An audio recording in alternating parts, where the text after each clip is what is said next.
मई जून में स्कूल कॉलेजों की गर्मियों वाली छुट्टियां चलती हैं। इस दौरान ज़्यादातर लोग घूमने फिरने का प्लान बनाते हैं, लेकिन कई रूट्स पर हवाई किराया बढ़ने से लोगों का बजट गड़बड़ा गया है। आज के खर्चा पानी में हम आसमान छूते इन्हीं हवाई किरायों पर विस्तार से बात करेंगे। जानेंगे कि किन रूट्स पर हवाई सफ़र से जेब पर सबसे ज़्यादा असर होगा, हवाई किराया के आसमान छूने की प्रमुख वजहें क्या हैं। इसके अलावा ये भी जानेंगे कि हवाई सफ़र कब तक सस्ता होने की संभावना है। नमस्ते, मेरा नाम है सौरभ और आप देख रहे हैं दी लल्लन टॉक का डेली इकोनॉमिक बुलेटिन खर्चा पानी। गर्मी में परिवार के साथ छुट्टियां बिताने का प्लान बना रहे लोगों को एयरलाइंस कंपनियों ने बड़ा झटका दिया है। ज़्यादातर रूट्स पर हवाई किराया आसमान छूने से लोगों का बजट गड़बड़ा रहा है। इसके चलते कई लोग अपने घूमने का प्लान कैंसिल कर रहे हैं। कई रूट्स पर हवाई सफ़र इतना महंगा हो गया है कि इससे भी कम पैसे में तो फॉरेन टूर हो जाए।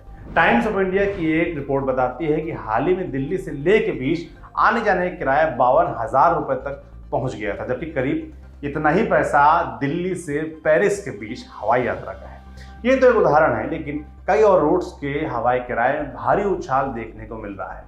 अब जानते हैं कि किन रूट्स पर हवाई सफ़र ज़्यादा आपकी जेब पर महंगा पड़ेगा। एविएशन एनालिटिक्स फर्म सीरियम के आंकड़ों के मुताबिक दिल्ली से श्रीनगर, दिल्ली से लेह, मुंबई से गोवा का हवाई सफर सबसे ज्यादा महंगा हुआ है। इसके अलावा पुणे और अहमदाबाद रूट्स पर हवाई सफर जेब पर भारी पड़ रहा है। ऑनलाइन ट्रैवल पोर्टल एक्सिगो के मुताबिक 24 मई को दिल्ली से अहमदाबाद के बीच चलने वाली फ्लाइट का किराया 16,585 रुपये पर था। अगर पिछले महीने से इसकी तुलना करें तो ये 5 गुना ज़्यादा था। अप्रैल के मध्य में दिल्ली से अहमदाबाद का किराया 3325 रुपये के करीब था। ये किराया यात्रा वाले दिन एयरलाइन के काउंटर से या फ्लाइट के प्रस्थान से 24 घंटे पहले खरीदे गए टिकट का है। दिल्ली से मुंबई के बीच फ्लाइट का किराया 10,000 रुपये के आसपास पहुंच चुका है। यह किराया अप्रैल की तुलना में 80% महंगा पड़ रहा है। इसी तरह से 24 मई को मुंबई गोवा का हवाई टिकट 5,807 रुपये था, जो कि अप्रैल महीने से करीब 2 गुना महंगा था। अब समझते हैं कि अचानक से फ्लाइट के किराए में जोरदार उछाल क्यों देखने को मिल रहा है। दरअसल हवाई सफ़र महंगा होने की 2 प्रमुख वजह हैं। सबसे बड़ा कारण यह है कि पिछले महीने से वाडिया समूह की एयरलाइन गो फर्स्ट उड़ान नहीं भर पा रही है। 3 मई से गो फर्स्ट की सर्विस पूरी तरह से बंद हो चुकी है। गो फर्स्ट 27 घरेलू और 7 अंतर्राष्ट्रीय मार्गों पर हर हफ्ते करीब 200 फ्लाइट संचालित करती थी। इस एयरलाइन की सबसे ज़्यादा फ्लाइट दिल्ली श्रीनगर, दिल्ली लेह और मुंबई से गोवा के बीच शेड्यूल थी। सीरियम के आंकड़ों से पता चलता है कि गो फर्स्ट द्वारा मई के लिए पेश शेड्यूल के अनुसार एयरलाइन को दिल्ली से श्रीनगर के लिए 199 उड़ानें, दिल्ली लेह मार्ग पर 182 उड़ानें और मुंबई से गोवा के लिए 156 उड़ानें संचालित करनी थी। गो फर्स्ट की फ्लाइट ठप होने से कई बिजी रूट्स पर बड़ी संख्या में विमानों की कमी हो गई है, क्योंकि अमेरिकी विमान इंजन बनाने वाली कंपनी प्रैट और विटनी ने इन प्लेन के इंजन की सप्लाई देने से इनकार कर दिया था। इसके चलते वाडिया समूह की इस एयरलाइन को अपना कारोबार समेटना पड़ा। इन सबका नतीजा ये कि दिल्ली श्रीनगर और दिल्ली पुणे जैसे कुछ रूट्स पर हवाई किरायों में ज़बरदस्त इजाफा देखने को मिला है। इन रूट्स पर गो फर्स्ट की कई फ्लाइट्स चल रही थी। हवाई सफर महंगा होने की दूसरी वजह यह भी है कि इस बार पीक सीजन में देश की कई एयरलाइंस के पास प्लेन की शॉर्टेज हो गई है।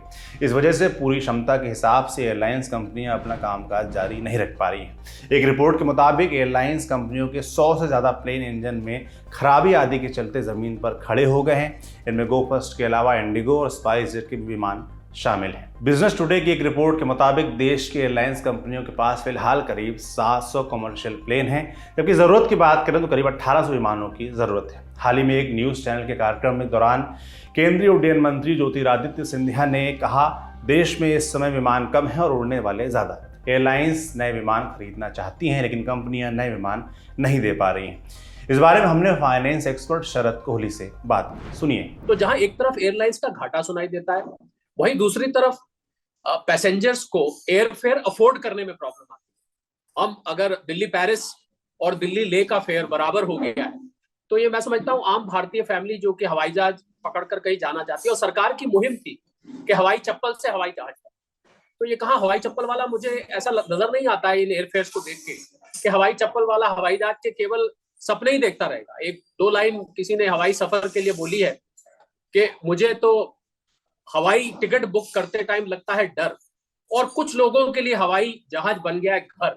मतलब चंद लोग हैं जो इसको अफोर्ड कर पाते हैं, और अगर हम कुल भारत की जनसंख्या देखें, 143 करोड़ की जनसंख्या में से 2022 में केवल 12 करोड़ 30 लाख लोगों ने हवाई सफर किया था। केवल नहीं है, वैसे बहुत बड़ी मात्रा है, पर इसमें एक बड़ा छुपा हुआ आंकड़ा है, वो बड़ा रोचक आंकड़ा है कि एक वही लोग बार बार सफर करते हैं। इसका मतलब कुल मिला के 4 से 5, मेरे अनुमान के हिसाब से 4 से 5 करोड़ भारतीय हैं जो कि हवाई सफर करते हैं। इसका मतलब 142-43 करोड़ जनसंख्या में से करीब 136-37 करोड़ लोग तो हवाई यात्रा करते ही नहीं।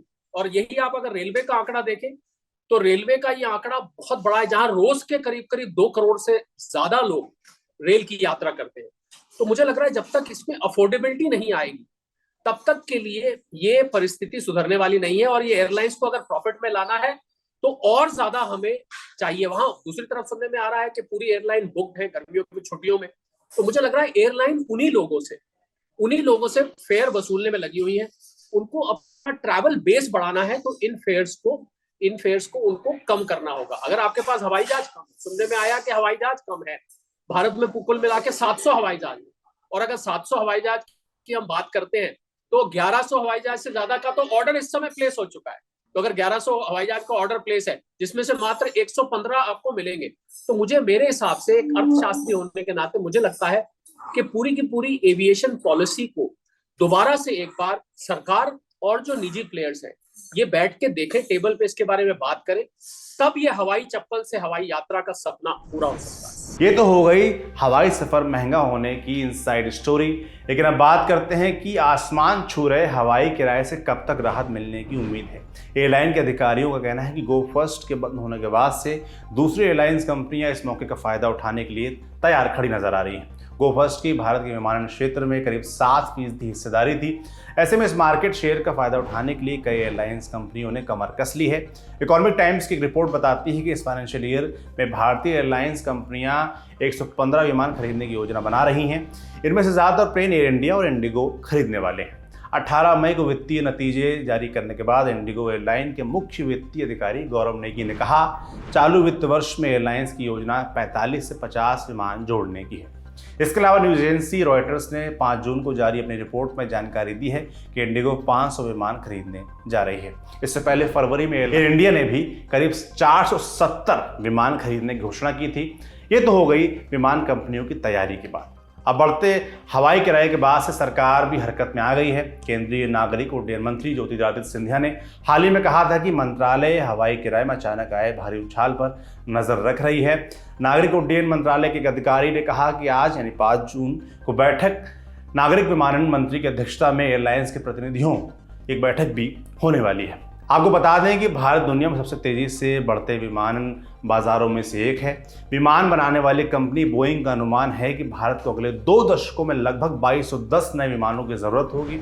इसी साल 14 फरवरी को प्रधानमंत्री नरेंद्र मोदी ने भी कहा था कि देश के बढ़ते विमानन क्षेत्र को अगले 15 सालों में करीब 2000 से अधिक विमानों की आवश्यकता होगी। देखिए, जो 115 एयरक्राफ्ट ऑर्डर किए गए हैं, जो इस समय इस साल आने की उम्मीद है, ऑर्डर तो 1100 हुए, 115, जिसमें से एयर इंडिया ने ही ऐसा सुनने में आया कि आज तक के हिस्ट्री का सबसे बड़ा ऑर्डर दिया। 470 एयरक्राफ्ट ऑर्डर किए, नैरो बॉडीड और वाइड बॉडीड सब मिला के, और मात्र 115 आएंगे। और गो फर्स्ट के पास, अगर गो फर्स्ट का बहाना लगा रहे हैं एयरलाइन वाले कि भाई गो फर्स्ट के पट्टा बैठ जाने से ये जो है हमें ट्रैफिक संभालना पड़ रहा है, इसकी वजह से वो फायदा उठा रहे हैं, बहती गंगा में हाथ धो रहे हैं, फेयर खूब वसूला जा रहा है, वो तो उसके पास तो मात्र 7% शेयर था। तो मुझे लग रहा है कि गो फर्स्ट के बैठ जाने की आड़ में जो बाकी की एयरलाइंस है, चाहे वो एयर इंडिया हो, चाहे वो स्पाइस जेट हो, चाहे वो इंडिगो हो, चाहे वो आकाशा हो, जो भारत में विस्तारा हो, उसको भी मैं मिला लेता हूं, जो ये 4-5 एयरलाइंस है, ये मिलके उस सिचुएशन का फायदा उठा रहे हैं। और हैरानी की बात यह है कि एविएशन मिनिस्ट्री इन फेयर्स को रेगुलेट नहीं कर सकता है, उनको हिदायत दे सकता है कि साहब इनको मॉडरेट रखिए, पर एविएशन मिनिस्ट्री ये नहीं कर सकता कि आप फेयर इससे ज्यादा वसूल नहीं सकते। पहले हालांकि कोविड के दौरान निकाला था 2500 रुपए प्रति घंटा के हिसाब से एक सीलिंग निकाली थी, पर एयरलाइन शिकायत करती थी कि हम घाटे में जा रहे हैं। तो आने वाले दिनों में मुझे लग रहा है कि जब तक यहाँ पर एयरक्राफ्ट ज्यादा नहीं आएंगे, तो एक अर्थशास्त्र में टर्म होता है जिसको हम इकोनॉमीज ऑफ स्केल बोलते हैं, कि आप बहुत सारे पैसेंजर से थोड़ा थोड़ा फेयर वसूलिए तो आपका कुल जो रेवेन्यू है उतना ही हो जाएगा जो अब थोड़े से पैसेंजर से रेवेन्यू हो रहा है। तो यही मैंने कहा कि यहाँ पर पूरी की पूरी एविएशन पॉलिसी को रीवैम्प करने का जरूरत है, उसको दोबारा से एक बार सोचने की जरूरत है कि किस प्रकार से एयरलाइन, अभी तो हम सिर्फ एयरलाइन के घाटे की बात सुनाई देती है, स्पाइस जेट घाटे में है, एयर इंडिया घाटे में है, आकाशा घाटे में है। तो अगर ये सबकी सब घाटे में है तो इतना फेयर वसूलने के बाद भी ये पैसा कहाँ जा रहा है? अगर आपको एयर टरबाइन फ्यूल महंगा मिल रहा है, उनकी शिकायत रहती है एटीएफ का रेट बढ़ जाता है, उनकी शिकायत रहती है कि हमें इंजन समय पर नहीं मिलते तो हम एयरक्राफ्ट उतने रन नहीं कर पाते। मतलब कुल मिला के शिकायतें ही सुनने को मिलती हैं, उसके बावजूद फेयर हाई रहता है। तो मुझे लग रहा है कि बैठ के बात करने की यहाँ बहुत सख्त इस समय जरूरत है। तो यही था आज का खर्चा पानी। ये बुलेटिन लिखा था हमारे साथी प्रदीप यादव ने। आप अपनी राय यहाँ कमेंट बॉक्स में जरूर दें। अगले एपिसोड तक अपना ख्याल रखें। शुक्रिया।